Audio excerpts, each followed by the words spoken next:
Now, for more on the latest developments in Zimbabwe, I'm joined in studio by VOA's Zimbabwe service reporter, Blessing Zulu. Blessing, we are, of course, on this Zimbabwe drama that is unfolding. It was interesting to see Mugabe today outside there. But from what you hear, what's really going on in Zimbabwe? What are some of the things that are happening that we may not be aware of? Of course, it's true that Mr. Mugabe made his first public appearance today at this graduation ceremony at the Zimbabwe Open University. But there are a lot of things that are happening behind the scenes to ensure that he steps down. The first being that the members of the ruling ZANU-PF party that are aligned to ousted former Vice President Emmerson Mnangagwa are working with the opposition in parliament to impeach President Robert Mugabe. They think that they have the numbers.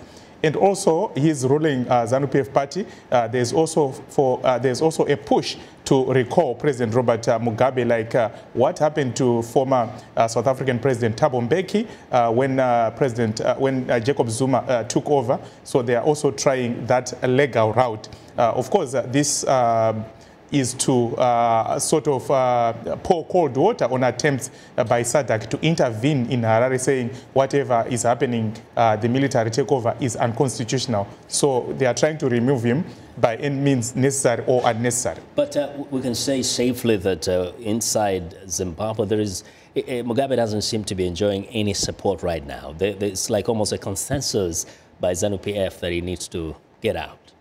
His supporters, of course, because the military has taken over, virtually every part of the country, all the government buildings, the airport, everything. So it's very difficult to find people who are brave enough to be seen to be supporting President Robert Mugabe at this juncture.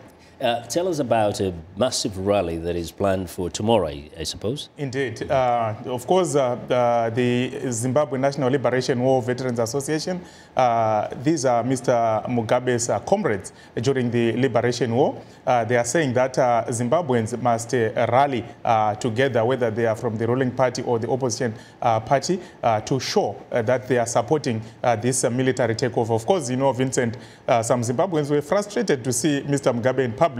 And, on social media, they were saying that, if this house arrest has failed, why not try cardiac arrest? That's how frustrated they are. Yes. And in terms of the military's plan, do you get the sense that perhaps they did not anticipate this kind of complexity?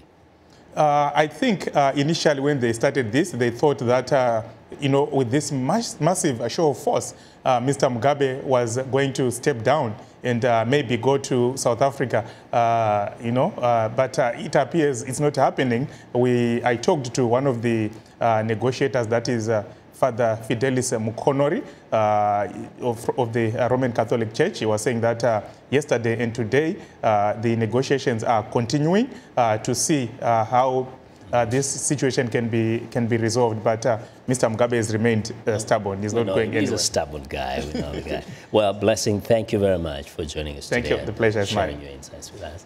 Well, Blessing Zulu, VOA Zimbabwe reporter.